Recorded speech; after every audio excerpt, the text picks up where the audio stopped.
Hey guys, Marsningen here, bringing you another Dragon Ball Z Dokkan battle video, and today we are doing the next part of our Otherworld Warriors recap, and this episode is going to be Tyrant of the Otherworld Perfect Cell, the Extreme AGL unit from the banner. So, his leader skill is nothing really to write home about, Ki +2, HP attack and defense +30%, so the fact that he gives a bonus to all stats is decent, but of course, as we mentioned with the Goku, the fact that we have those barbershop units with their awakenings now makes this completely outdated. His super attack is the Solar Kamehameha, does supreme damage and lowers defense. His passive skill, Oppression of the Otherworld, attack plus 15% for every key sphere obtained. So he is a nuking unit. It's kind of a dead meta, but it can still be useful. It is every key sphere obtained, which is good, because some units are restricted to the certain colours, usually their own type.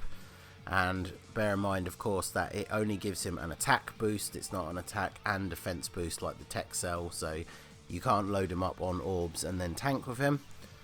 You just try and load him up to hit as hard as he can. His link skills are Big Bad Bosses, Ultimate Life Form, which is a key link that you don't really see very often, Kamehameha, which is unusual because it doesn't really match up with any Extreme AGL units. Obviously, if you were running some of the Otherworld Warriors on the same team together, because they are the only units that share this attack link, he would share that link with Goku, but that's about it. He does have Shocking Speed, which is good. It's a fairly common link on Extreme AGL as well, which is nice. And he has Nightmare, which is of course a very common Extreme unit attack link. So a couple of his links are pretty good. Obviously just mainly Shocking Speed, Nightmare, and when it comes into play, Big Bad Bosses, which is one of the best links in the game. Your HP doesn't have to be that low to trigger it, and having the extra 25% attack and defense is pretty useful. His stats are fairly decent, again, over 10k on HP and attack once he is plus 2000, so not too bad at all. And yeah, let's jump into some gameplay and actually check out what he can do. So we're here on Boss Rush just because the Super Saiyan 4 Goku event is probably the best one to show off an AGL unit. Now, mine is only Super Attack 1. I know some people don't like units being showcased when they're only Super Attack 1, but as I mentioned in the Goku part, the purpose of these showcases is to show off the key attributes that make these units what they are. So obviously with the Cell, the main aspect of him is his nuking. So if we see how hard he hits at Super Attack 1 with only a very few orbs, and then we can see how hard he hits with a ton of orbs, that still gives you an idea of how good his nuking capabilities are. And then obviously you can decide for yourself if you do have him, or if the banner comes back and you do pull him, whether or not he's worth Kai's, because obviously the damage is only going to increase for both of those instances, and obviously the higher his super attack level, the more damage he's going to do, the more orbs he has. So we're going to see if we can get a nice range of maybe 2 on a rotation where he only needs 2 orbs. We'll only give him 2. Then we'll try giving him, I think 7 is what pushes his percentage to just over 100. And then we'll try, I've brought the AGL orb changing item, and we'll see how hard he can hit with basically a whole field of orbs. So we've got the Rose on rotation to give him some key. The only link that these guys all share is Nightmare. So he has the slight attack link, and there are 4 orbs here we can pick up. So let's see how much damage he's going to do. Obviously, we only have neutral typing in this particular rotation, and we will be going on to type advantage with the next rotation, so there will be a bit of a jump in the damage that he does anyway. So, but he also is getting the bonus from the support cooler. So 181 at super attack 1 with 4 orbs is definitely not bad. I mention this a lot when we showcase units that aren't as powerful, but there are farmable free-to-play units that at Super Attack 10 only hit for around that damage, so considering he is essentially freshly pulled, that is pretty decent. So let's see if we can get some supers with people here without using any of these blue orbs, which I think we can. Of course, unfortunately, because these guys share a ton of links and are all going to super, there is the possibility that he'll die. My Super 17 doesn't have any dupes, but he is Super Attack 10. The support Trenchcoat 17 I think is like Super Attack 4. The future 18 has basically nothing in her at all. She's literally only just been awakened to UR and leveled up. But yeah, big hit from Super 17, but he is the only one that's going to deal any real damage, so we're going to get a nice full field of orbs plus type advantage for this next rotation. So let's see. Ooh. So we'll put them like this because for some reason Super 17 got the shaft and doesn't have big bad bosses. So let's use this.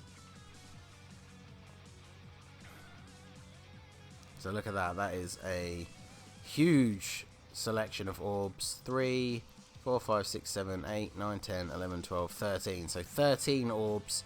Nightmare and big bad bosses are in play. And yeah, there we go. Let's see. Should be able to hit for a pretty decent amount. Obviously, we also do have the type advantage. Let's see. So 323k. That's pretty good considering, like we say, Super Attack 1. So at Super Attack 10, that's easily going to be over 500,000. And that's then you factor in any orb investment as well. So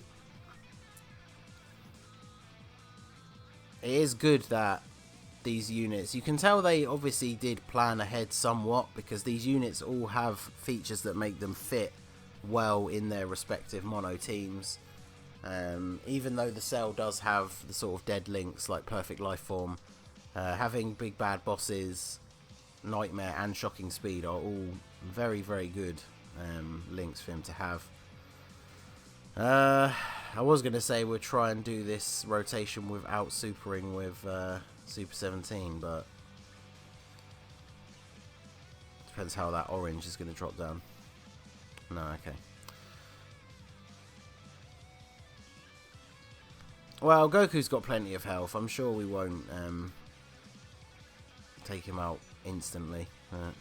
What colour orbs does she change into AGL? Physical. So I guess we'll grab a quick heal actually, because even with the type advantage, we don't want to take too much damage. And then yeah, we'll just grab those with Cooler. He's not going to do a huge amount of damage anyway, but don't want to do too much to Goku before Cell comes on the scene. So Trenchcoat 17 taking the super.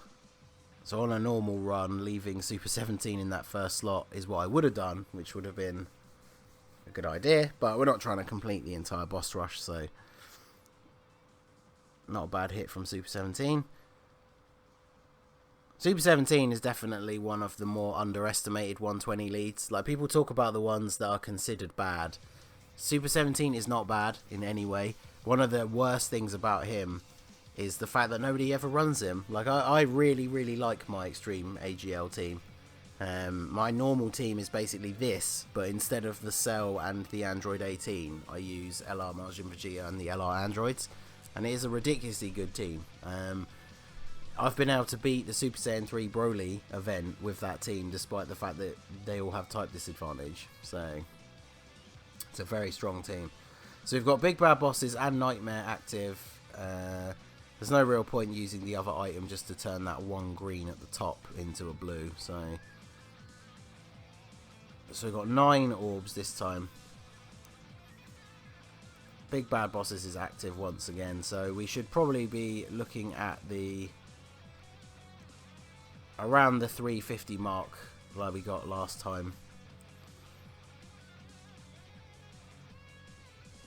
So let's see, not taking too much damage. Big Bad Boss is active, and okay, so 219. The Super Saiyan 4 Goku, the final stage, does have much higher defense, so still hitting for over 200k is not bad for him, I suppose. Let's go on to at least the start of the Vegeta event and see what he can do there. Because the second phase, I mean, we're going to have no choice but to absolutely destroy this first phase. Unless we can deliberately not get super attacks.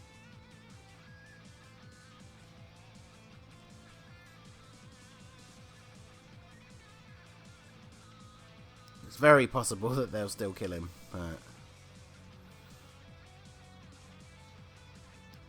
Because of all the links in play. But there we go. Because we shouldn't, unless we additional into a super attack, then should be fine. Both mine and the friend don't have any dupes, so they only have that level 5. So we've now got the buff from Cooler in play, as well as the Big Bad Bosses and Nightmare. So let's go and do this one last time. Get a nice big type advantage hit on Vegeta. Should do a nice little bit of extra damage because the first stage enemies are always a little bit weaker. So 7, 8, 9, 10, 11, 12, 13 orbs. So we're looking at around 150% attack boost. 157,000 attack stat. It's not bad for a unit that is essentially freshly pulled. Because I don't think mine even has any orbs in him at all. So here we go. 13 orbs, 451k. So almost half a mil. Definitely will be hitting for decent numbers at Super Attack 10 and with the basic orb investment. If you manage to get him, if the banner does come back, or if you had them already, if you've got dupes in him, with his bottom right path open and crits, I can imagine he could easily get close to 1 million damage. So that's definitely not bad. I would consider him, just because he's a nuker, and therefore nukers are always weirdly scaled, because if, like, Kefla is a good example, where if you can only pick up 1 or 2 orbs with them, they don't hit very hard at all, which is bad, because obviously some situations you're going to be able to super with them, but you're only going to be able to get 1 or 2 orbs because of how the field is laid out. And then when you grab loads of orbs, they do hit pretty hard, but you're not always consistently going to be able to do that. So because of that, I would say that the Cell is the weakest of the SSRs on that banner. Obviously the King Cold is the weaker unit, but he was only an SR, so not really counting him. He's not going to get his own showcase video. I'll just probably put him on the Extreme Tech team with the Freezer. But yeah, the Cell is probably the worst of the units. But I guess that is a little bit unfair to him, because the Goku, the Pycon, and the Freezer are all really, really good. So I think the Cell got a little bit shafted, because he's still good. He's definitely not bad, but he's not as good as them. But that's at least a bit of an example of what he can do and how much damage he can put out once you actually put a few orbs into him. Doesn't hit that badly at all, and definitely benefiting from having big bad bosses. Funny how he can have it and not Super 17, but there you go. So that's going to be it for this video, guys. This has been the Masked Ningen. If you liked what you saw, please leave a like and subscribe for more regular Dokkan Battle content. Follow me on Twitter and Instagram at the Masked Ningen. Feel free to tweet me your summon pools and any ideas on themes or teams that you want to see in the future. We're on the road to 500 subscribers here at the channel, so hashtag 500 Mortals Plan all over the comments, and I will see you all again soon. Have a good one.